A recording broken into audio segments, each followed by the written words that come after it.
The Miami Heat are the first team to make it to the conference finals in the NBA, as they only have 3 total losses this playoffs and are now looking to play the winner of the Bucks and Celtics series in a matchup that would have the Miami Heat being in the conference finals in 2 out of their last 3 seasons. They have had the highest net rating out of any team this playoffs, and by a wide margin at 9.8. And in this video, I will be talking about why this team is the most overlooked team this playoffs, and no one is giving them the credit that they deserve for what they've been accomplishing. They are easily the most slept on team in the league. They have been overshadowed by teams like the Warriors and the Suns, and even the Bucks and the Celtics, as many people believe that the Bucks-Celtics series was considered the conference finals in the Eastern Conference. And this just goes to my point as to why the media haven't been giving the chance to the Miami Heat to seriously be a contender in this year's playoffs. What we will see going into their next series in the conference finals is that they will most definitely be the underdogs in that series, but I believe they have a great chance to shock the world and show everybody what they're capable of.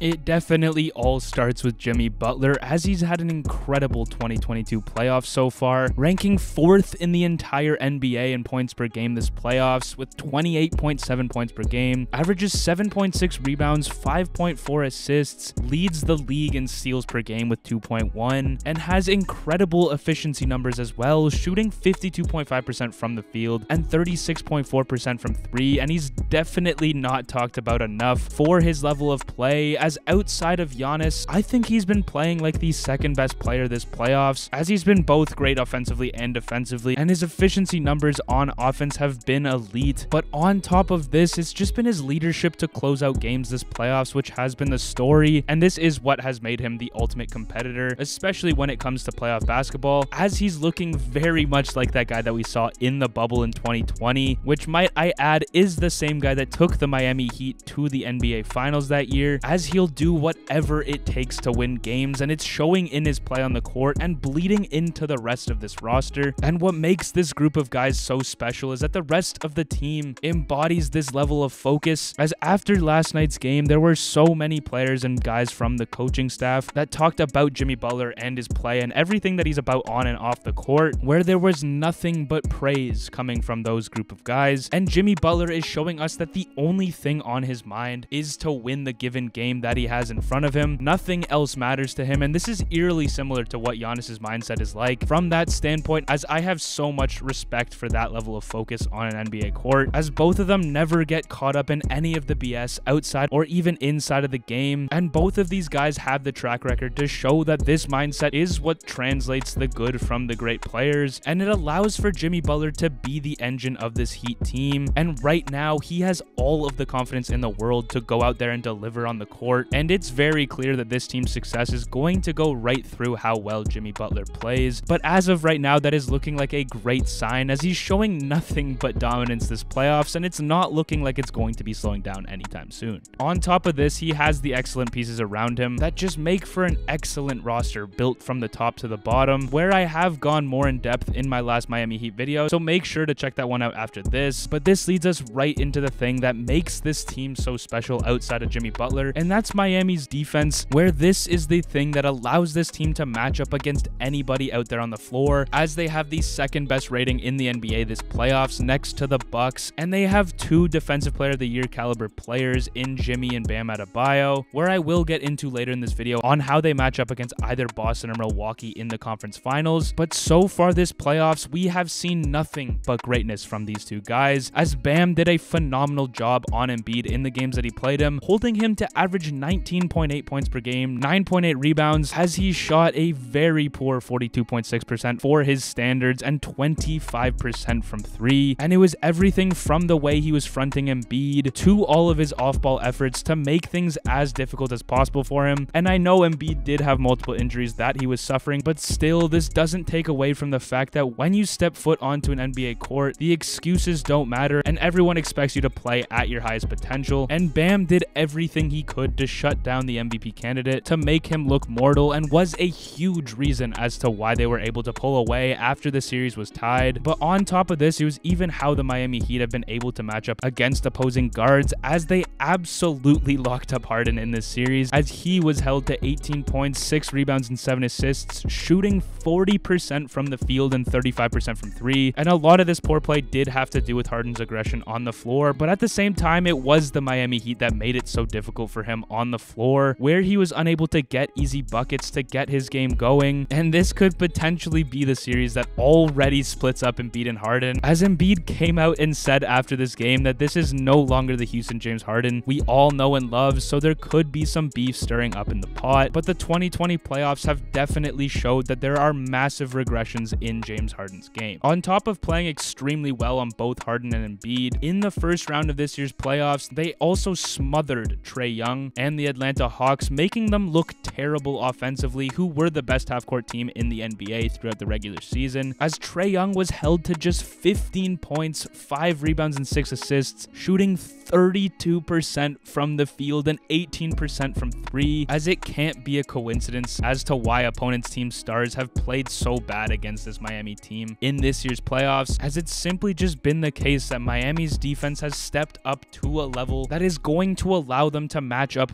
very well against anybody, and will be the reason as to why this team will have a great chance to move on to the NBA Finals and potentially win it all, as the great defenders outside of Jimmy Butler and Bam Adebayo don't just stop there, as you have guys like Oladipo off the bench. Max Strus has made incredible leaps on that end. Lowry and PJ both give you a great veteran presence on D as well, and the list can just go on and on, but when you pair this defense with their offensive weapons, you have a serious championship contender on your hands, as they already have a superstar in Jimmy offensively, and I've already mentioned he ranks 4th in the NBA in scoring this postseason, and this is paired with multiple guys that can light it up from the field and give you 20 or more points on any given night in Bam Adebayo, Tyler Hero, Max Strus, Victor Oladipo, and sometimes Duncan Robinson, depending on how he's feeling, as the window of opportunity is endless on this team, and it just gives your opponent more to worry about, as you can't just solely focus your efforts onto Jimmy Butler, as multiple guys on this team have already proven that they have what it takes to beat you, but all of the firepower that the Heat possess now leads to them waiting on their opponents for the Eastern Conference Finals, which I will be posting a series preview later on once we know who that opponent is, but just to give you an early glimpse into that series, they match up very well against both teams as superstars defensively, as if they play the Celtics, I think Jimmy is a great matchup against Tatum, or if they play the Bucks, I think Bam has the tools, just like Horford and Grant Williams, to play well defensively on Giannis, as he has the strength to stay in front of him, but also the quickness to match up against any move that he tries, as he has a very similar build to Grant Williams, and I think Grant gave the Miami Heat the blueprints on how to sort of contain Giannis. Obviously, it's impossible to fully contain him, as I think he is the most dominant player in the NBA, but the Boston Celtics have definitely shown that it is possible for at least a couple of games, while on top of this, if Chris Middleton returns to that series, if the Milwaukee Bucks move on, I think Jimmy would do a great job holding his own on Chris Middleton as well, and offensively, in a series against the Celtics, I think the Miami Heat would have the best player in that series in Jimmy Butler. Obviously, that wouldn't be the case against the Bucks, as I have alluded to Giannis and his dominance all video, and on top of all of this, they're the only team out of the 3, like I just mentioned, with multiple guys on their roster who can explode for crazy scoring nights, but out of the rest of their competition left in the playoffs, it's clear that the Miami Heat will no doubt be considered the underdogs to win the whole thing, but once again, I'm here to tell you that the Miami Heat are on the verge of potentially shocking the world and moving on to their second NBA Finals in the last 3 years.